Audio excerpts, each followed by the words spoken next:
प्यारे बच्चों, बड़ी माँ की कहानियों में आपका स्वागत है। आज की हमारी कहानी है टमाटर की टोकरी।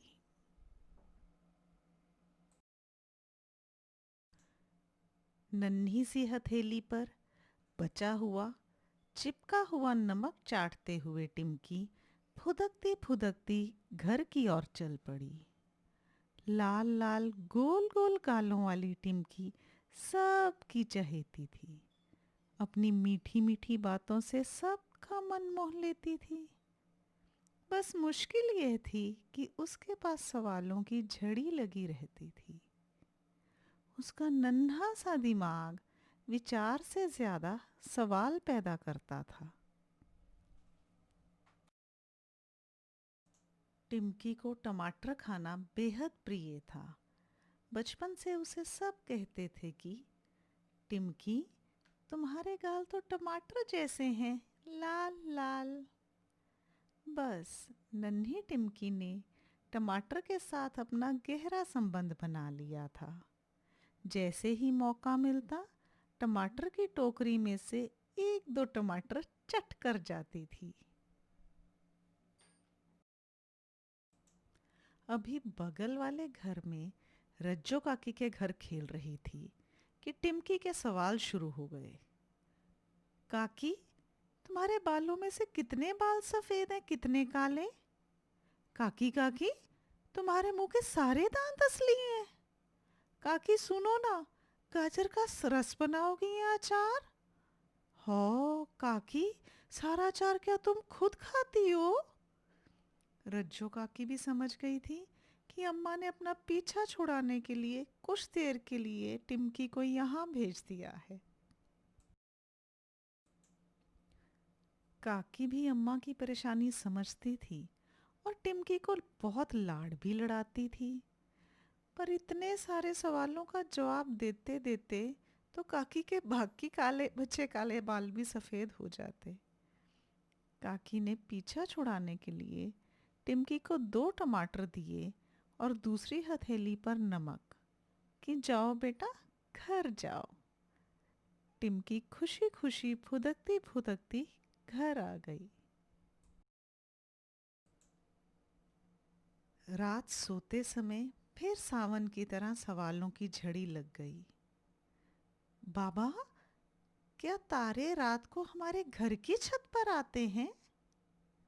बाबा, क्या दादी माँ के सारे दांत अखरोट तोड़ने से टूट गए? बाबा, बादलों के ऊपर दौड़ दौड़ के खेला जा सकता है ना? कुछ भी, कैसे भी, कल्पनाओं से भरे, तथ्यों से भरे टिमकी के सवाल। बाबा अक्सर टिमकी से पहले ही सो चुके होते थे। थक जो जाते थे जवाब ढूंढ ढूंढ कर। अगली सुबह सुनहरी धूप खिली हुई थी।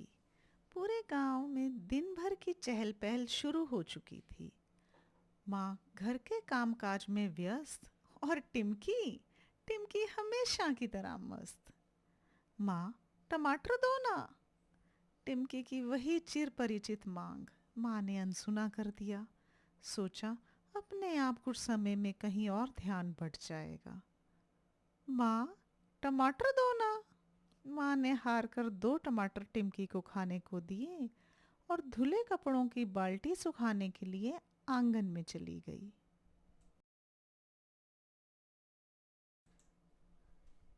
टिमकी का और टमाटर खाने का मन हुआ।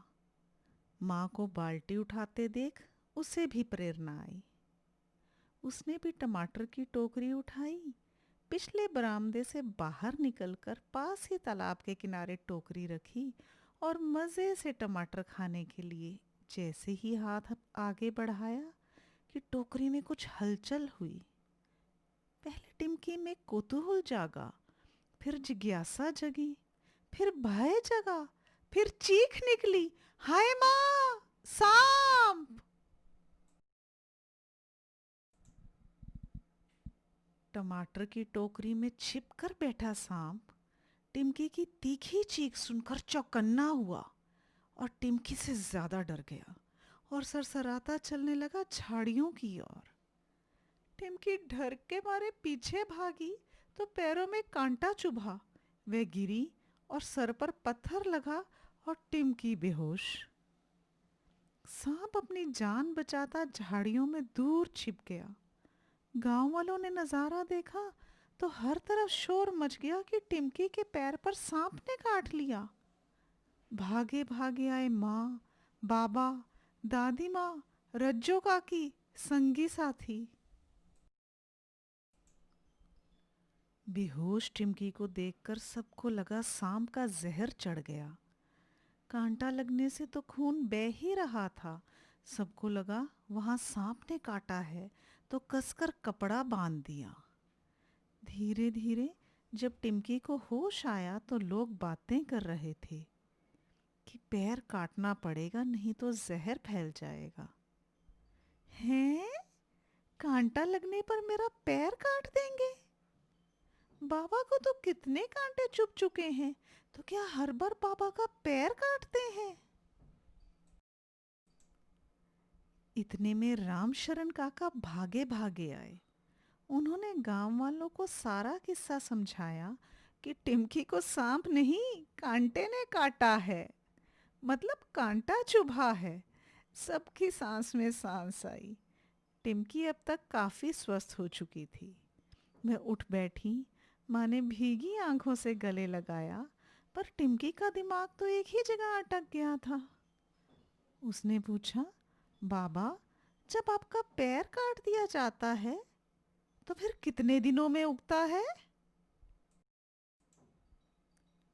बाबा को समझ नहीं आया कि रोए या हंसे, क्रोधित हो या अचंभित हो।